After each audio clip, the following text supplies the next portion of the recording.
Hey everyone, Brian here with part 7 of Creative Evolution by Henri Bergson. We're beginning at chapter 3, which is called On the Meaning of Life, the Order of Nature, and the Form of Intelligence. In the course of our first chapter, we traced a line of demarcation between the inorganic and the organized. But we pointed out that the division of unorganized matter into separate bodies is relative to our senses and to our intellect, and that matter, looked at as an undivided whole, must be a flux rather than a thing. In this, we were preparing the way for a reconciliation between the inert and the living. On the other side, we've shown in our second chapter that the same opposition is found again between instinct and intelligence. The one turned to certain determinations of life, the other molded on the configuration of matter. But instinct and intelligence, as we have also said, stand out from the same background, which, for want of a better name, we may call consciousness in general, and which must be coextensive with universal life. In this way, we have disclosed the possibility of showing the genesis of intelligence in setting out from general consciousness, which embraces it. We are now then to attempt a genesis of intellect at the same time as a genesis of material bodies, two enterprises that are evidently correlative. If it be true that the main lines of our intellect mark out the general form of our action on matter, and that the detail of matter is ruled by the requirements of our action. Intellectuality and materiality have been constituted in detail by reciprocal adaptation. Both are derived from a wider and higher form of existence. It is there that we must replace them in order to see them issue forth. Such an attempt may appear at first more daring than the boldest speculations of metaphysicians. It claims to go further than psychology, further than cosmology, further than traditional metaphysics. For psychology, cosmology, and metaphysics take intelligence in all that is essential to it as given, instead of, as we now propose, engendering it in its form and in its matter. The enterprise is in reality much more modest, as we're going to show, but let us first say how it differs from others. To begin with psychology, we're not to believe that it engenders intelligence when it follows the progressive development of it through the animal series. Comparative psychology teaches us that the more an animal is intelligent, the more it tends to reflect on the actions by which it makes use of things, and thus to approximate to man. But its actions have already by themselves adopted the principal lines of human action. They have made out the same general directions in the material world as we have. They depend upon the same objects bound together by the same relations. So that animal intelligence, although it does not form concepts properly so called, already moves in a conceptual atmosphere. Absorbed at every instant by the actions it performs and the attitudes it must adopt, drawn outward by them, and so externalized in relation to itself, it no doubt plays rather than thinks its ideas. This play nonetheless already corresponds in the main to the general plan of human intelligence. To explain the intelligence of man by that of the animal consists then simply in following the development of an embryo of humanity into complete humanity. We show how a certain direction has been followed further and further by beings more and more intelligent. But the moment we admit the direction, intelligence is given. In a cosmogony like that of Spencer, intelligence is taken for granted as matter also at the same time. We're shown matter obeying laws, objects connected with objects, and facts with facts by constant relations, consciousness receiving the imprint of these relations and laws, and thus adopting the general configuration of nature and shaping itself into intellect. But how can we fail to see that intelligence is supposed when we admit objects and facts? A priori, and apart from any hypothesis on the nature of the matter, it is evident that the materiality of a body does not stop at the point at which we touch it. A body is present wherever its influence is felt. Its attractive force, to speak only of that, is exerted on the sun, on the planets, perhaps on the entire universe. The more physics advances, the more it effaces the individuality of bodies and even of the particles into which the scientific imagination began by decomposing them. Bodies and corpuscles tend to dissolve into a universal interaction. Our perceptions give us the plan of our eventual action on things much more than that of things themselves. The outlines we find in objects simply mark what we can attain and modify in them. The lines we see traced through matter are just the paths on which we're called to move. Outlines and paths have declared themselves in the measure and proportion that consciousness is prepared for action on unorganized matter. That is to say, in the measure and proportion that intelligence has been formed. It's doubtful whether animals built on a different plan, a mollusk or an insect, for instance, cut up matter along the same articulations. It is not indeed necessary that they should separate it into bodies at all. In order to follow the indications of instinct, there's no need to perceive objects. It's enough to distinguish properties. Intelligence, on the contrary, even in its humblest form, already aims at getting matter to act on matter. If on one side matter lends itself to a division into active and passive bodies, or more simply into coexistent and distinct fragments, it is from this side that intelligence will regard it. And the more it busies itself with dividing, the more it will spread out in space in the form of extension adjoining extension, a matter that undoubtedly itself has a tendency to spatiality, but whose parts are yet in a state of reciprocal implication and interpenetration. Thus, the same movement by which the mind is brought to form itself into intellect, that is to say, into distinct concepts, brings matter to break itself up into objects excluding one another. The more consciousness is intellectualized, the more matter is spatialized. So that the evolutionist philosophy, when it imagines in space a matter cut up on the very lines that our action will follow, has given itself in advance, ready-made, the intelligence of which it claims to show the genesis. Metaphysics applies itself to a work of the same kind, though subtler and more self-conscious, when it deduces a priori the categories of thought. It compresses intellect, reduces it to its quintessence, holds it tight in a principle so simple that it can be thought empty.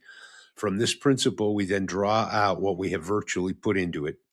In this way, we may no doubt show the coherence of intelligence, define intellect, give its formula, but we do not trace its genesis. An enterprise like that of Fichte, although more philosophical than that of Spencer in that it pays more respect to the true order of things, hardly leads us any further.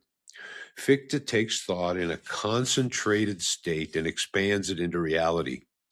Spencer starts from external reality and condenses it into intellect. But in the one case, as in the other, the intellect must be taken at the beginning as given, either condensed or expanded, grasped in itself by a direct vision or perceived by reflection in nature as in a mirror. The agreement of most philosophers on this point comes from the fact that they're at one in affirming the unity of nature and in representing this unity under an abstract and geometrical form. Between the organized and the unorganized, they do not see and they will not see the cleft. Some start from the organic and by compounding it with itself claim to form the living. Others place life first and proceeds toward matter by a skillfully managed decrescendo. But for both, there are only differences of degree in nature, degrees of complexity in the first hypothesis, of intensity in the second. Once this principle is admitted, intelligence becomes as vast as reality, for it is unquestionable that whatever is geometrical in things is entirely accessible to human intelligence.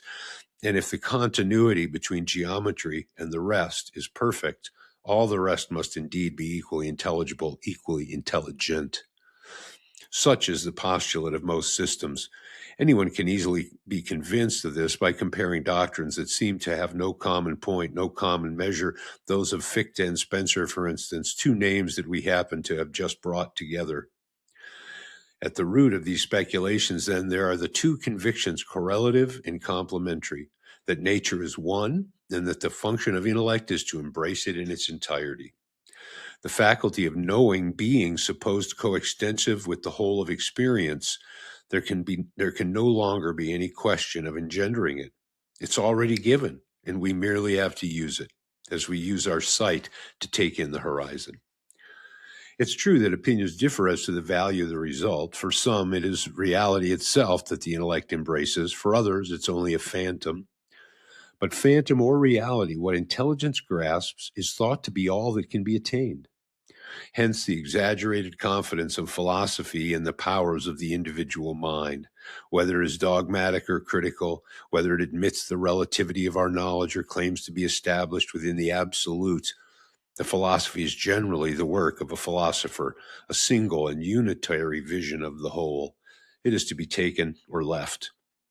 More modest and also alone capable of being completed and perfected is the philosophy we advocate. Human intelligence, as we represent it, is not at all what Plato taught in the allegory of the cave. Its function is not to look at passing shadows, nor yet to turn itself round and contemplate the glaring sun. It has something else to do. Harnessed like yoked oxen to a heavy task, we feel the play of our muscles and joints, the weight of the plow and the resistance of the soil. To act and to know that we're acting, to come into touch with reality and even to live it, but only in the measure in which it concerns the work that is being accomplished and the furrow that is being plowed. Such is the function of human intelligence. Yet a beneficent fluid bathes us, whence we draw the very force to labor and to live. From this ocean of life in which we are immersed, we are continually drawing something, and we feel that our being, or at least the intellect that guides it, has been formed therein by a kind of local concentration. Philosophy can only be an effort to dissolve again into the whole. Intelligence, reabsorbed into its principle, may thus live back again its own genesis. But the enterprise cannot be achieved in one stroke. It is necessarily collective and progressive. It consists in an interchange of impressions which, correcting and adding to each other, will end by expanding the humanity in us and making us even transcend it. But this method has against it the most inveterate habits of the mind. It at once suggests the idea of a vicious circle. In vain we shall be told, you claim to go beyond intelligence. How can you do that except by intelligence? All that is clear in your consciousness is intelligence. You're inside your own thought. You cannot get out of it. Say if you like that the intellect is capable of progress, that it will see more and more clearly into a greater and greater number of things, but do not speak of engendering it, for it is with your intellect itself that you would have to do the work. The objection presents itself naturally to the mind, but the same reasoning would prove also the impossibility of acquiring any new habit. It is of the essence of reasoning to shut us up in the circle of the given. But action breaks the circle. If we never had seen a man swim, we might say that swimming is an impossible thing, inasmuch as to learn to swim, we must begin by holding ourselves up in the water and consequently already know how to swim. Reasoning, in fact, always nails us down to the solid ground. But if, quite simply, I throw myself into the water without fear, I may keep myself up well enough at first by merely struggling and gradually adapt myself to the new environment. I shall thus have learnt to swim. So in theory, there is a kind of absurdity in trying to know otherwise than by intelligence. But if the risk be frankly accepted, action will perhaps cut the knot that reasoning has tied and will not unloose. Besides, the risk will appear to grow less the more our point of view is adopted. We've shown that intellect has detached itself from a vastly wider reality, but that there has never been a clean cut between the two. All around conceptual thought, there remains an indistinct fringe which recalls its origin. And further, we compared the intellect to a solid nucleus formed by means of condensation. This nucleus does not differ radically from the fluid surrounding it. It can only be reabsorbed in it because it is made of the same substance. He who throws himself into the water, having known only the resistance of the solid earth, will immediately be drowned if he does not struggle against the fluidity of the new environment. He must perforce still cling to that solidity, so to speak, which even water presents. Only on this condition can he get used to the fluid's fluidity. So of our thought when it is decided to make the leap. But leap it must, that is, leave its own environment. Reason, reasoning on its powers, will never succeed in extending them, though the extension would not appear at all unreasonable once it were accomplished. Thousands and thousands of variations on the theme of walking will never yield a rule for swimming. Come, enter the water, and when you know how to swim, you will understand how the mechanism of swimming is connected with that of walking. Swimming is an extension of walking, but walking would never have pushed you on to swimming. So you may speculate as intelligently as you will on the mechanism of intelligence. You will never, by this method, succeed in going beyond it. You may get something more complex, but not something higher or even something different. You must take things by storm. You must thrust intelligence outside itself by an act of will. So the vicious circle is only apparent. It is, on the contrary, real, we think, in every other method of philosophy. This we must try to show in a few words, if only to prove that philosophy cannot and must not accept the relation established by pure intellectualism between the theory of knowledge and the theory of the known, between metaphysics and science. At first sight, it may seem prudent to leave the consideration of facts to positive science, to let physics and chemistry busy themselves with matter, the biological and psychological sciences with life. The task of the philosopher is then clearly defined. He takes facts and laws from the scientist's hand, and whether he tries to go beyond them in order to reach their deeper causes, or whether he thinks it impossible to go further and even proves it by the analysis of scientific knowledge, in both cases he has for the facts and relations handed over by science the sort of respect that is due to a final verdict. To this knowledge he adds a critique of the faculty of knowing, and also, if he thinks proper, a metaphysic. But the matter of knowledge he regards as the affair of science and not of philosophy. But how does he fail to see that the real result of this so-called division of labor is to mix up everything and confuse everything? The metaphysic or the critique that the philosopher has reserved for himself, he has to receive ready-made from positive science, it being already contained in the descriptions and analyses, the whole care of which he left to the scientists. For not having wished to intervene at the beginning in questions of fact, he finds himself reduced in questions of principle to formulating purely and simply in more precise terms the unconscious and consequently inconsistent metaphysic and critique which the very attitude of science to reality marks out. Let us not be deceived by an apparent analogy between natural things and human things. Here we are not in the judiciary domain where the description of fact and the judgment on the fact are two distinct things, distinct for the very simple reason that above the fact and independent of it there is a law promulgated by a legislator. Here the laws are internal to the facts and relative to the lines that have been followed in cutting the real into distinct facts. We cannot describe the outward appearance of the object without prejudging its inner nature and its organization.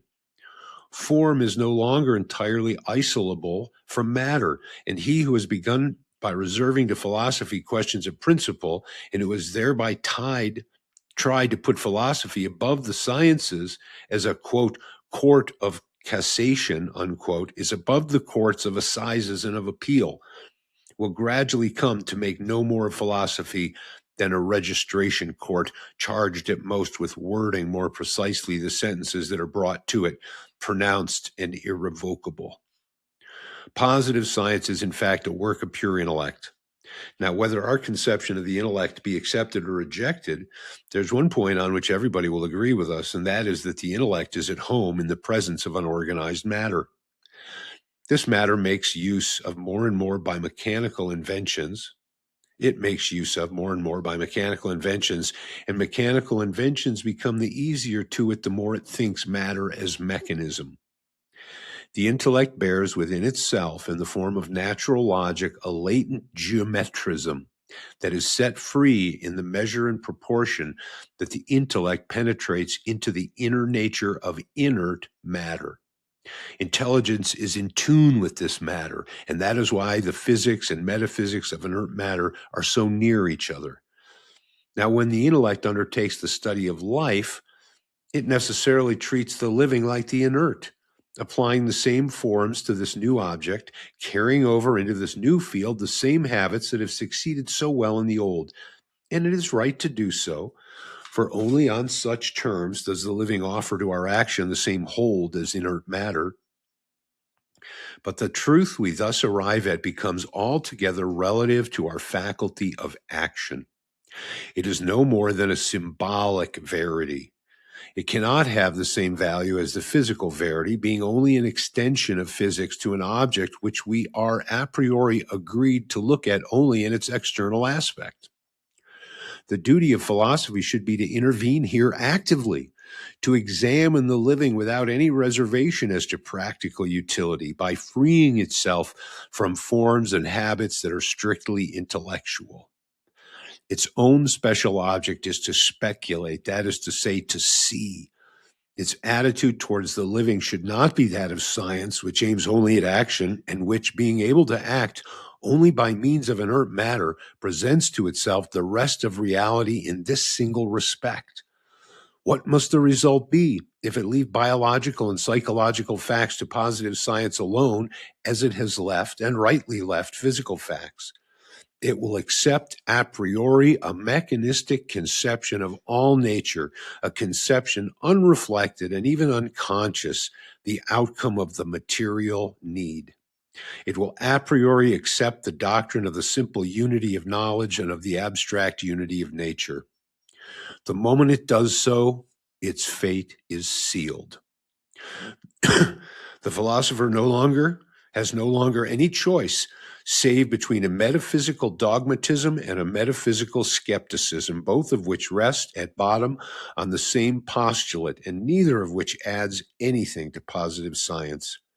He may hypostasize the unity of nature, or what comes to the same thing, the unity of science, in a being who is nothing, since he is nothing, does nothing, an ineffectual God who simply sums up in himself all the given, or in an eternal matter from whose womb we have been poured out the properties of things and the laws of nature, or again in a pure form which endeavors to seize an unseizable multiplicity, and which is, as we will, the form of nature or the form of thought.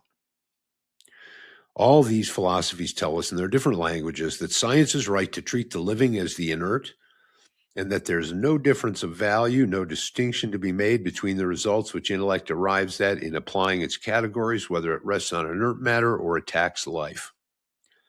In many cases, however, we feel the frame cracking. But as we did not begin by distinguishing between the inert and the living, the one adapted in advance to the frame in which we insert it, the other incapable of being held in the frame otherwise than by a convention which eliminates from it all that is essential, we find ourselves in the end reduced to regarding everything the frame contains with equal suspicion. To a metaphysical dogmatism which is erected into an absolute, the facetious unity of science, there succeeds a skepticism and a relativism that universalizes and extends to all the results of science, the artificial character of some among them. So philosophy swings to and fro between the doctrine that regards absolute reality as unknowable and that which, in the idea it gives us of this reality, says nothing more than science has said. For having wished to prevent all conflict between science and philosophy, we've sacrificed philosophy without any appreciable gain to science. And for having tried to avoid the seeming vicious circle which consists in using the intellect to transcend the intellect, we find ourselves turning in a real circle, that which consists in laboriously rediscovering by metaphysics a unity that we began by positing a priori, a unity that we admitted blindly and unconsciously by the very act of abandoning the whole of experience to science and the whole of reality to the pure understanding. Let us begin, on the contrary, by tracing the line of demarcation between the inert and the living.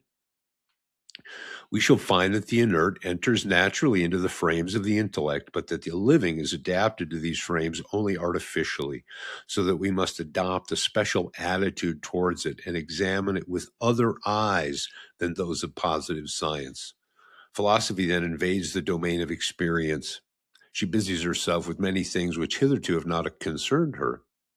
Science, theory of knowledge, and metaphysics find themselves on the same ground.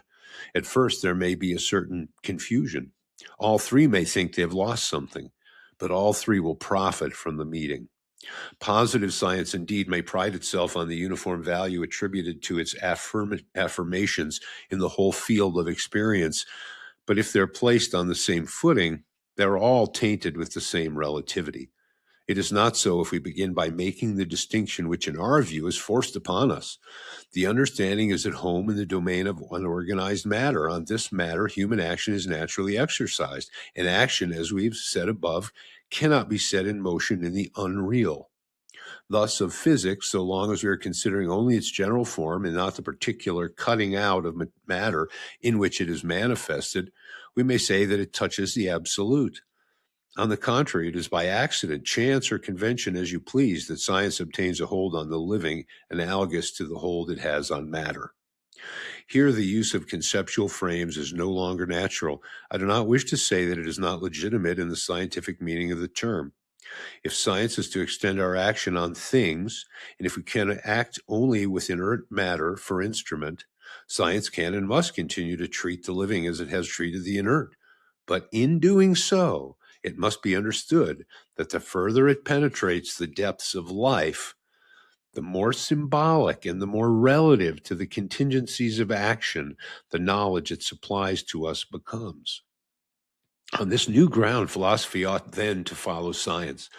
In order to superimpose on scientific truth a knowledge of another kind, which may be called metaphysical, thus combined all our knowledge, both scientific and metaphysical, is heightened.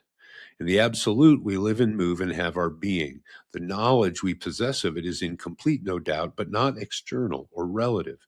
It is reality itself in the profoundest meaning of the word that we reach by the combined and progressive development of science and of philosophy.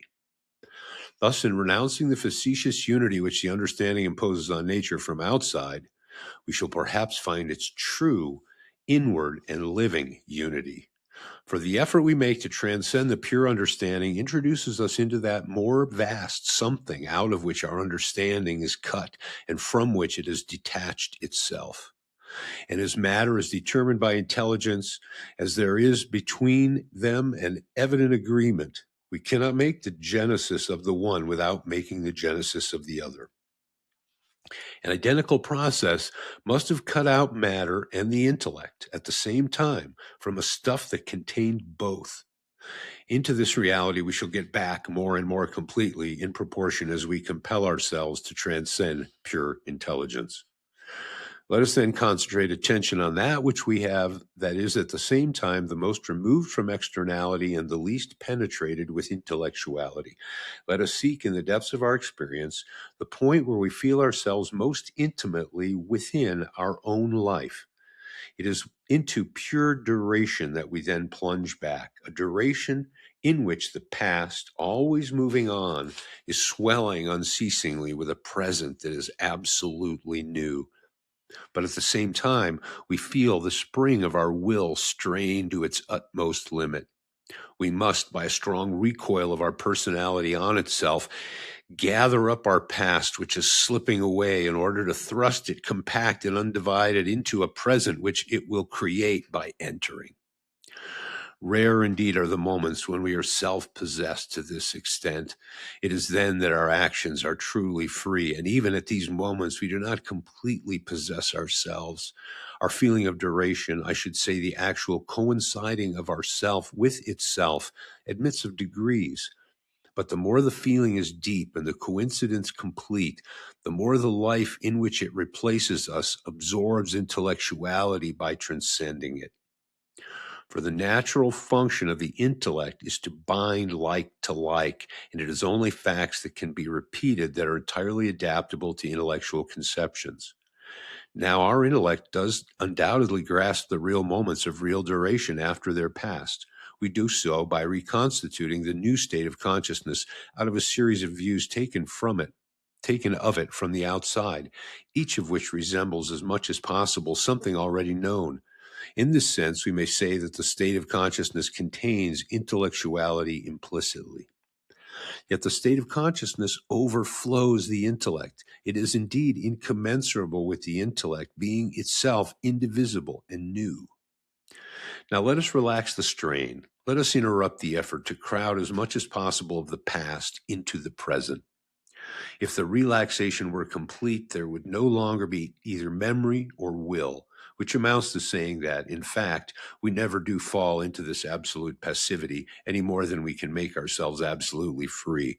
But in the limit, we get a glimpse of an existence made of a present which recommences unceasingly, devoid of real duration, nothing but the instantaneous which dies and is born again endlessly. It is the existence of is the existence of matter of this nature? Not altogether, for analysis resolves it into elementary vibrations, the shortest of which are very slight duration, almost vanishing, but not nothing. It may be presumed, nevertheless, that physical existence inclines in the second direction as psychical existence in the first. Behind, quote, spirituality on the one hand and, quote, materiality on the with the intellectuality on the other, there are then two processes opposite in their direction, and we pass from the first to the second by way of inversion, and perhaps even by simple interruption, if it is true that inversion and interruption are two terms which, in this case, must be held to be synonymous, as we shall show at more length later on. This presumption is confirmed when we consider things from the point of view of extension and no longer from that of duration alone. The more we succeed in making ourselves conscious of our progress in pure duration, the more we feel the different parts of our being enter into each other, and our whole personality concentrate itself in a point, or rather a sharp edge pressed against the future and cutting into it unceasingly. It is in this that life and action are free. But suppose we let ourselves go, and instead of acting, dream. At once the self is scattered. Our past, which till then was gathered together into the indivisible impulsion it communicated to us, is broken up into 1,000 recollections made external to one another. They give up interpenetrating in the degree that they become fixed. Our personality thus descends in the direction of space. It coasts around it continually in sensation. We will not dwell here on a point we've studied elsewhere. Let us merely recall that extension admits of degree, and that all sensation is extensive in a certain measure, and that the idea of unextended sensations, artificially localized in space, is a mere view of the mind suggested by an unconscious metaphysic much more than by psychological observation. No doubt we make only the first steps in the direction of the extended, even when we let ourselves go as much as we can. But suppose for a moment that matter consists in this very movement pushed further, and that physics is simply psychics inverted. We shall now understand why the mind feels at its ease, moves about naturally in space when matter suggests a more distinct idea of it. This space is already possessed as an implicit idea in its own eventual detention. That is to say, in its own possible extension. The mind finds space in things, but could have got it without them if it had had imagination strong enough to push the inversion of its own natural movement to the end. On the other hand, we're able to explain how matter accentuates still more its materiality when viewed by the mind. Matter at first aided mind to run down its own incline. It gave the impulsion. But the impulsion once received, mind continues its course. The idea that it forms of pure space is only the schema of the limit at which this movement would end. Once in possession of the form of space, mind uses it like a net with meshes that can be made and unmade at will, which thrown over matter divides it as the needs of our action demand. Thus, the space of our geometry and the spatiality of things are mutually engendered by the reciprocal action and reaction of two terms which are essentially the same, but which move each in the direction inverse of the other. Neither is space so foreign to our nature as we imagine, nor is matter as completely extended in space as our senses and intellect represent it. We have treated of the first point elsewhere. As to the second, we will limit ourselves to pointing out that perfect spatiality would consist in a perfect externality of parts in their relation to one another, that is to say, in a complete reciprocal independence. Now, there's no material point that does not act on every other material point. When we observe that a thing really is there where it acts, we shall be led to say, as Faraday was, that all the atoms interpenetrate and that each of them fills the world.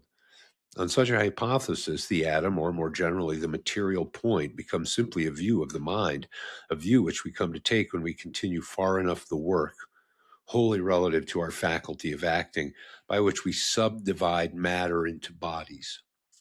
Yet it is undeniable that matter lends itself to this subdivision, and that in supposing it breakable into parts external to one another, we're constructing a science sufficiently representative of the real.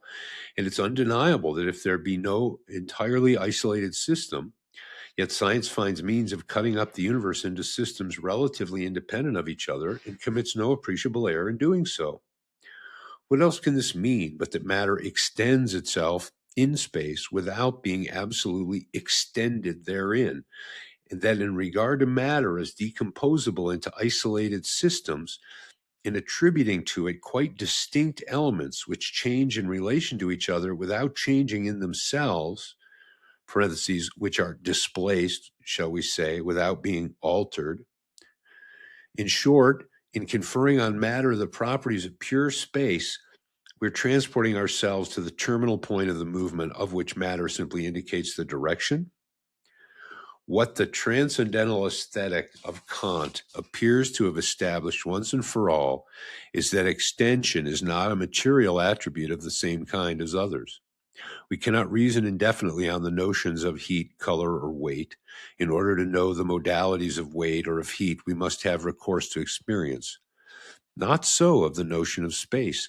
Supposing even that it is given empirically by sight and touch, and Kant has not questioned the fact, there is this about it that it is remarkable that our mind, speculating on it with its own powers alone, cuts out in it a priori figures whose properties we determine a priori. Experience with which we have not kept in touch yet follows us through the infinite complications of our reasoning and invariably justifies them. That is the fact. Kant has set it in clear light, but the explanation of the fact, we believe, must be sought in a different direction to that which Kant followed.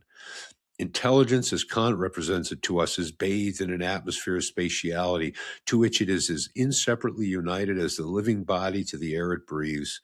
Our perceptions reach us only after having passed through this atmosphere. They've been impregnated in advance by our geometry, so that our faculty of thinking only finds again in matter the mathematical properties which our faculty of perceiving has already deposed there. We are assured, therefore, of seeing matter yield itself with docility to our reasoning. But this matter, in all that it has that is intelligible, is our own work. Of the reality, quote, in itself, unquote, we know nothing and never shall know anything, since we only get its refraction through the forms of our faculty of perceiving. So that if we claim to affirm something of it, at once there arises the contrary affirmation, equally demonstrable, equally plausible. The ideality of space is proved directly by the analysis of knowledge, indirectly by the antinomies to which the opposite theory leads. Such is the governing idea of the Kantian criticism. It has inspired Kant with a peremptory refutation of empiricist theories of knowledge. It is, in our opinion, definitive in what it denies. But in what it affirms, does it give us the solution of the problem?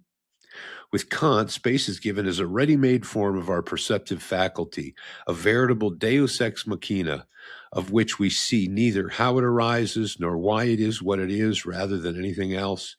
Quote, things in themselves, unquote, which Kant calls noumena, are also given, of which he claims that we can know nothing. By what right, then, can he affirm their existence, even as, quote, problematic, unquote? If the unknowable reality projects into our perceptive faculty a, quote, sensuous manifold, unquote, capable of fitting into it exactly, is it not by that very fact in part known? And when we examine this exact fitting, shall we not be led at one point at least to suppose a pre-established harmony between things and our mind? An idle hypothesis which Kant was right in wishing to avoid? At bottom, it is not for having distinguished degrees in spatiality that he's had to take space as ready-made as given, whence the question how the, quote, sensuous manifold is adapted to it. It is for the same reason that he supposed matter wholly developed into parts absolutely external to one another, whence antinomies, of which we may plainly see that the thesis and antithesis suppose the perfect coincidence of matter with geometrical space, but which vanish the moment we cease to extend to matter what is true only of pure space. Whence finally the conclusion that there are three alternatives and three only among which to choose a theory of knowledge. Either the mind is determined by things, or things are determined by the mind, or between mind and things we must suppose a mysterious agreement.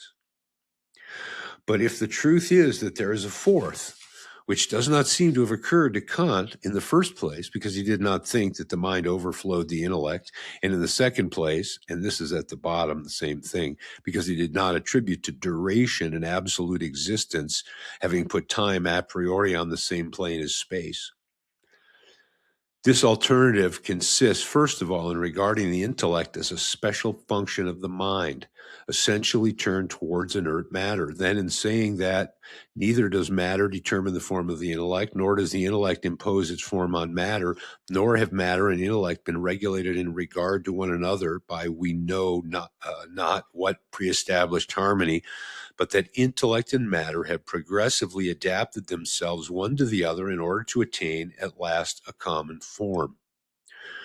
In italics, this adaptation has, moreover, been brought about quite naturally because it is the same inversion of the same movement which creates at once the intellectuality of mind and the materiality of things. From this point of view, the knowledge of matter that our perception on the one hand and science on the other give to us appears no doubt as approximative, but not as relative. Our perception, whose role it is to hold up a light to our actions, works a dividing up of matter that is always too sharply defined, always subordinated to practical needs, consequently always requiring revision. Our science, which aspires to the mathematical form, over-accentuates the spatiality of matter. Its formulae are, in general, too precise and ever need remaking. For a scientific theory to be final, the mind would have to embrace the totality of things in block and place each thing in its exact relation to every other thing. But in reality, we're obliged to consider problems one by one in terms which are for that very reason provisional, so that the solution of each problem will have to be corrected indefinitely by the solution that will be given to the problems that will follow. Thus, science as a whole is relative to the particular order in which the problems happen to have been put. It is in this meaning and to this degree that science must be regarded as conventional. It is a conventionality of fact, so to speak, and not of right. In principle, positive science bears on reality itself, provided it does not overstep the limits of its own domain, which is inert matter. Scientific knowledge, thus regarded, rises to a higher plane. In return, the theory of knowledge becomes an infinitely difficult enterprise in which passes the powers of the intellect alone. It is not enough to determine by careful analysis the categories of thought. We must engender them. As regards space, we must not, by an effort of mind sui generis, follow the progression, or rather the regression of the extraspatial degrading itself into spatiality. When we make ourselves self-conscious in the highest possible degree and then let ourselves fall back little by little, we get the feeling of extension. We have an extension of the self into recollections that are fixed and external to one another in place of the tension it possessed as an indivisible active will. But this is only a beginning. Our consciousness sketching the movement shows us its direction and reveals to us the possibility of continuing it to the end. But consciousness itself does not go so far. Now, on the other hand, if we consider matter, which seems to us at first coincident with space, we find that the more our attention is fixed on it, the more the parts which we said were laid side by side enter into each other, each of them undergoing the action of the whole, which is consequently somehow present in it. Thus, although matter stretches itself out in the direction of space, it does not completely attain it. Whence we may conclude that it only carries very much further the movement that consciousness is able to sketch within us in its nascent state. We hold, therefore, the two ends of the chain, though we do not succeed in seizing the intermediate links. Will they always escape us? We must remember that philosophy, as we define it, has not yet become completely conscious of itself. Physics understands its role when it pushes matter in the direction of spatiality, but has metaphysics understood its role when it has simply trodden in the steps of physics in the chimerical hope of going further in the same direction? Should not its own task be, on the contrary, to remount the incline that physics descends, to bring back matter to its origins, and to build up progressively a cosmology, which would be, so to speak, a reversed psychology? All that which seems positive to the physicist and to the geometrician would become, from this new point of view, an interruption or inversion of the true positivity, which would have to be defined in psychological terms.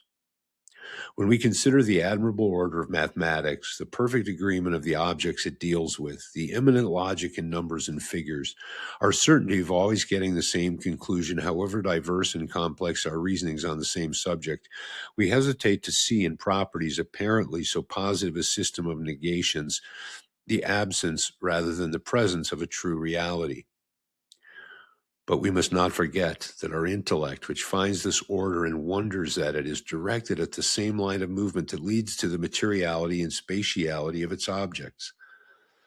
The more complexity the intellect puts into its object by analyzing it, the more complex is the order it finds there. And this order and this complexity necessarily appear to the intellect as a positive reality, since reality and intellectuality are turned in the same direction. When a poet reads me his verses, I can interest myself enough in him to enter into his thought, put myself into his feelings, live over again the simple state he has broken into phrases and words. I sympathize then with his inspiration. I follow it with a continuous movement, which is, like the inspiration itself, an undivided act. Now I need only relax my attention, let go the tension that there is in me, for the sounds hitherto swallowed up in the sense to appear to me distinctly, one by one, in their materiality. For this I have not to do anything. It is enough to withdraw something. In proportion as I let myself go, the successive sounds will become the more individualized. As the phrases were broken into words, so the words will scan in syllables, which I shall perceive one after another. Let me go farther still in the direction of dream. The letters themselves will become loose and will be seen to dance along hand in hand on some fantastic sheet of paper. I shall then admire the precision of the interweavings, the marvelous order of the procession, the exact insertion of the letters into the syllables, of the syllables into the words, and of the words into the sentences. The farther I pursue this quite negative direction of relaxation, the more extension and complexity I shall create. And the more the complexity in its turn increases, the more admirable will seem to be the order which continues to reign undisturbed among the elements. Yet this complexity and extension represent nothing positive. They express a deficiency of will. And again, on the other hand, the order must grow with the complexity, since it is only an aspect of it.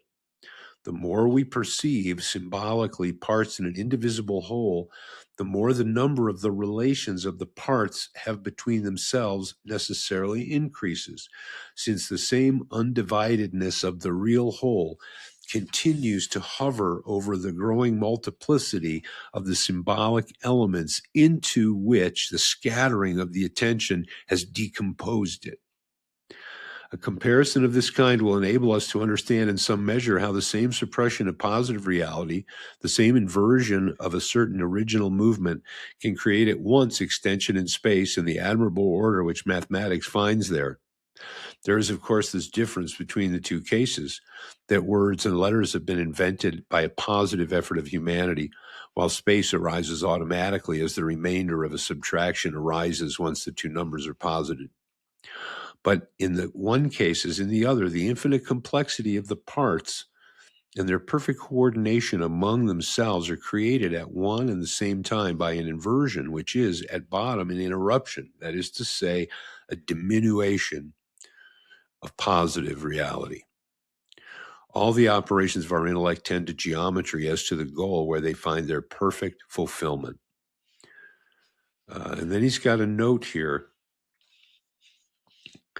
The note is from when he said that these things arise.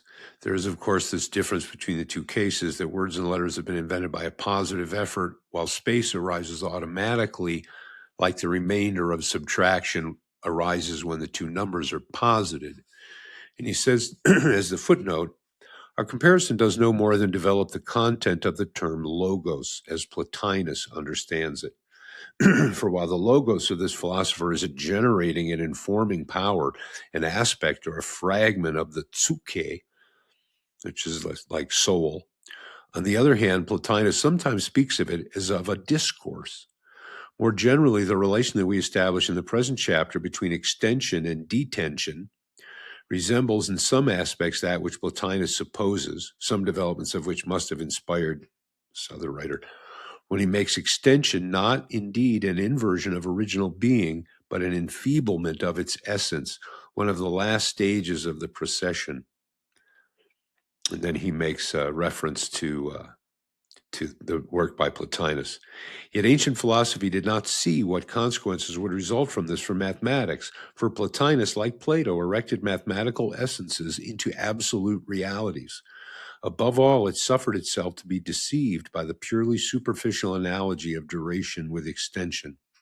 It treated the one as it treated the other, regarding change as a degradation of immutability, the sensible as a fall from the intelligible. Whence, as we shall show in the next chapter, a philosophy which fails to recognize the real function and scope of the intellect. And back to the main text. But as geometry is necessarily prior to them, parenthetically, since these operations have not as their end to construct space and cannot do otherwise than take it as given, close parentheses, it's evident that it is a latent geometry eminent in our idea of space, which is the mainspring of our intellect and the cause of its working. We shall be convinced of this if we consider the two essential functions of intellect, the faculty of deduction and that of induction. Let us begin with deduction. The same movement by which I trace a figure in space engenders its properties. They're visible and tangible in the movement itself. I see in space the relation of the definition to its consequences, of the premises to the conclusion. All the other concepts of which experience suggests the idea to me are only in part constructible a priori. The definition of them is therefore imperfect, and the deductions into which these concepts enter, however closely the conclusion is linked to the premises, participate in this imperfection. But when I trace roughly in the sand the base of a triangle, as I begin to form the two angles at the base, I know positively and understand absolutely that if these two angles are equal, the sides will also be equal. The figure being then able to be turned over on itself without there being any change whatever. I know it before I have learnt geometry.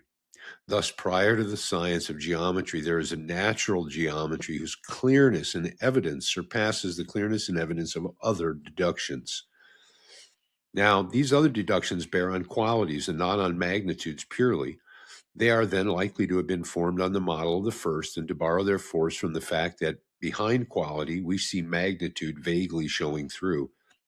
We may notice as a fact that questions of situation and of magnitude are the first that present themselves to our activity, those which intelligence externalized in action resolves even before reflective intelligence has appeared. The savage understands better than the civilized man how to judge distances, to determine a direction, to retrace by memory the often complicated plan of the road he's traveled, and so to return in a straight line to his starting point. If the animal does not deduce explicitly, If he does not form explicit concepts, neither does he form the idea of a homogeneous space. You cannot present this space to yourself without introducing in the same act a virtual geometry, which will of itself degrade itself into logic.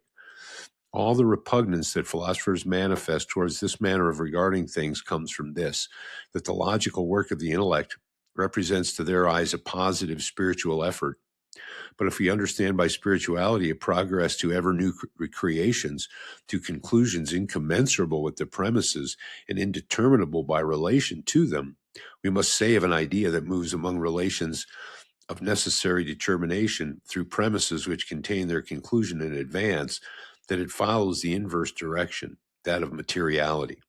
What appears from the point of view of the intellect as an effort is in itself a letting go. And while from the point of view of the intellect there is a petitio principii in making geometry arise automatically from space and logic from geometry, on the contrary, if space is the ultimate goal of the mind's movement of detention, space cannot be given without positing also logic and geometry, which are along the course of the movement of which pure spatial intuition is the goal. It has not been enough noticed how feeble is the reach of deduction in the psychological and moral sciences. From a proposition verified by facts, verifiable consequences can here be drawn only up to a certain point, only in certain measure. Very soon appeal has to be made to common sense, that is to say, to the continuous experience of the real, in order to inflect the consequences deduced and bend them along the sinuosities of life. Deduction succeeds in things moral only metaphorically, so to speak, and just in the measure in which the moral is transposable into the physical. I should say translatable into spatial symbols. The manner never goes very far any more than a curve can long be confused with its tangent. Must we not be struck by this feebleness of deduction as something very strange and even paradoxical? Here is a pure operation of the mind, accomplished solely by the power of the mind. It seems that if anywhere it should feel at home and evolve at ease, it would be among the things of the mind, in the domain of the mind. Not at all. It is there that it is immediately at the end of its tether. On the contrary, in geometry, in astronomy, and physics, where we have to do things external to us, deduction is all powerful! Exclamation point. Observation and experience are undoubtedly necessary in these sciences to arrive at the principle, that is, to discover the aspect under which things must be regarded. But strictly speaking, we might, by good luck, have hit upon it at once. And as soon as we possess this principle, we may draw from it at any length consequences which experience will always verify. Must we not conclude, therefore, that deduction is an operation governed by the properties of matter, molded on the mobile articulations of matter, implicitly given, in fact, with the space that underlies matter? As long as it turns upon space or spatialized time, it has only to let itself go. It is duration that puts spokes in its wheels. Deduction then does not work unless there be spatial intuition behind it. But we may say the same of induction. It's not necessary, indeed, to think geometrically, nor even to think at all, in order to expect from the same conditions a repetition of the same fact. The consciousness of the animal already does this work, and indeed, independently of all consciousness, the living body itself is so constructed that it can extract from the successive situations in which it finds itself the similarities which interest it, and so respond to the stimuli by appropriate reactions. But it is a far cry from a mechanical expectation and reaction of the body to induction properly so called, which is an intellectual operation. Induction rests on the belief that there are causes and effects, and that the same effects follow the same causes. Now, if we examine this double belief, this is what we find. It implies in the first place that reality is decomposable into groups, which can be practically regarded as isolated and independent. If I boil water in a kettle on a stove, the operation and the object that supports it are in reality bound up with a multitude of other objects and a multitude of other operations. In the end, I should find that our entire solar system is concerned in what is being done at this particular point in space. But in a certain measure, and for the special end I'm pursuing, I may admit that things happen as if the group water, kettle, stove were an independent microcosm. That is my first affirmation. Now, when I say that this microcosm will always behave in the same way, that the heat will necessarily, at the end of a certain time, cause the boiling of the water, I admit that it is sufficient that a certain number of elements of the system will be given in order that the system should be complete. It completes itself automatically. I'm not free to complete it in thought as I please. The stove, the kettle, and the water being given with a certain interval of duration, it seems to me that the boiling, which experience showed me yesterday to be the only thing wanting to complete the system, will complete it tomorrow, no matter when tomorrow may be. What is there at the base of this belief? Notice that the belief is more or less assured according as the case may be, but that it is forced upon the mind as an absolute necessity when the microcosm considered contains only magnitudes. If two numbers be given, I'm not free to choose their difference. If two sides of a triangle and the contained angle are given, the third side arises of itself and the triangle completes itself automatically. I can, in matters not where and it matters not when, trace the same two sides containing the same angle. It's evident that the new triangles so formed can be superimposed on the first, and that consequently the same third side will come to complete the system. Now, if my certitude is perfect in the case in which I reason on pure space determinations, must I not suppose that in other cases the certitude is greater the nearer it approaches this extreme case? Indeed, may it not be the limiting case which is seen through all the others and which colors them, accordingly as they are more or less transparent, with a more or less pronounced tinge of geometrical necessity? In fact, when I say that the water on the fire will boil today as it did yesterday, and that this is an absolute necessity, I feel vaguely that my imagination is placing the stove of yesterday on that of today, kettle on kettle, water on water, duration on duration. And it seems then that the rest must coincide also for the same reason, that when two triangles are superimposed and two of their sides coincide, their third sides coincide also. But my imagination acts thus only because it shuts its eyes to two essential points. For the system of today actually to be superimposed on that of yesterday, the latter must have waited for the former. Time must have halted and everything becomes simultaneous. That happens in geometry, but in geometry alone. Induction, therefore, implies first that in the world of the physicist, as in that of the geometrician, time does not count. But it implies also that qualities can be superimposed on each other like magnitudes. If in imagination I place the stove and fire of today on that of yesterday, I find indeed that the form has remained the same. It suffices for that the surfaces and edges coincide. But what is the coincidence of two qualities, and how can they be superimposed one on another in order to ensure that they're identical? Yet I extend to the second order of reality all that applies to the first. The physicist legitimates this operation later on by reducing as far as possible differences of quality to differences of magnitude. But prior to all science, I incline to liken qualities to quantities, as if I perceive behind the qualities as through a transparency, a geometrical mechanism.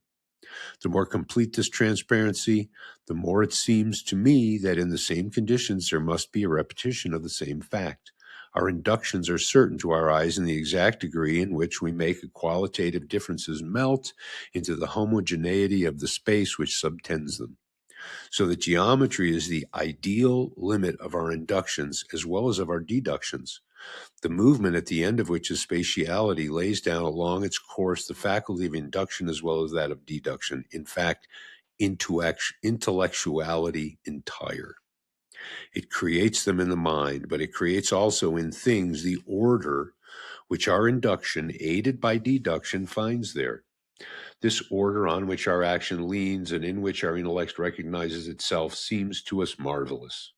Not only do the same general causes always produce the same general effects, but beneath the visible causes and effects, our science discovers an infinity of infinitesimal changes which work more and more exactly into one another the further we push the analysis. So much so that at the end of this analysis, matter becomes, it seems to us, geometry itself.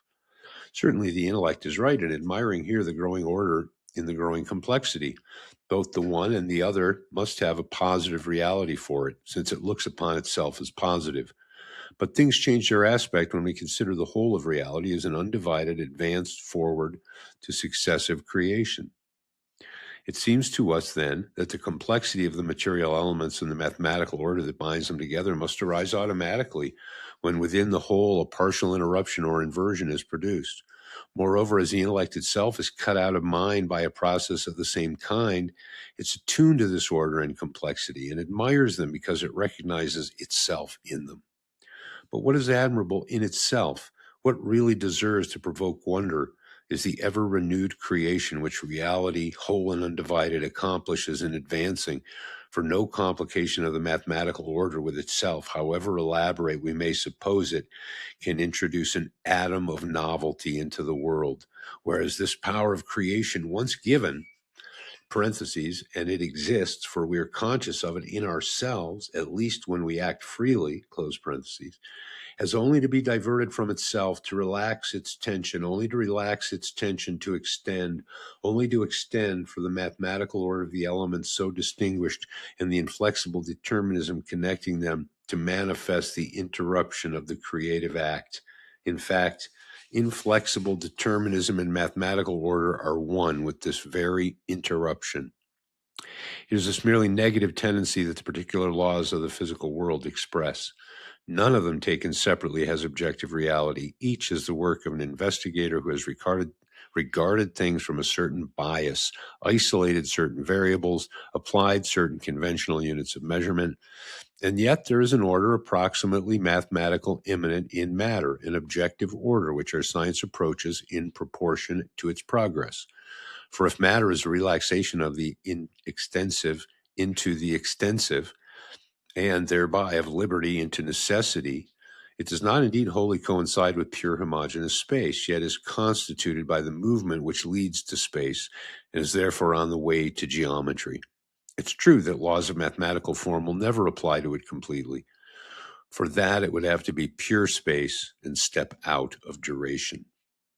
We cannot insist too strongly that there is something artificial in the mathematical form of a physical law, and consequently in our scientific knowledge of things.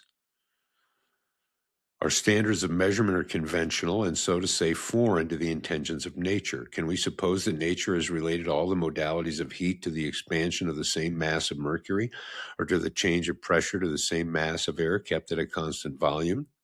But we may go further. In a general way, measuring is a wholly human operation, which implies that we really, or ideally, superimpose two objects one on another in a certain number of times. Nature did not dream of this superposition. It does not measure, nor does it count. Yet physics counts, measures, relates, quote, quantitative, unquote, variations to one another to obtain laws, and it succeeds. Its success would be inexplicable if the movement which constitutes materiality were not the same movement which, prolonged by us to its end, that is to say, to homogeneous space, results in making us count, measure, follow in their respective variations terms that are functions one of another. To effect this prolongation of the movement, our intellect has only to let itself go, for it runs naturally to space and mathematics, intellectuality and materiality being of the same nature and having been produced in the same way. If the mathematical order were a positive thing, if there were immanent in matter laws comparable to those of our codes, the success of our science would have in it something of the miraculous. What chances should we have indeed of finding the standard of nature and of isolating exactly, in order to determine their reciprocal relations, the very variables which nature has chosen? But the success of a science of mathematical form would be no less incomprehensible if matter did not already possess everything necessary to adapt itself to our formulae. One hypothesis only, therefore, remains plausible, namely that the mathematical order is nothing positive, that it is the form towards which a certain interruption tends of itself, and that materiality consists precisely in an interruption of this kind. We shall understand then why our science is contingent relative to the variables it has chosen, relative to the order in which it has successively put the problems, and why it nevertheless succeeds.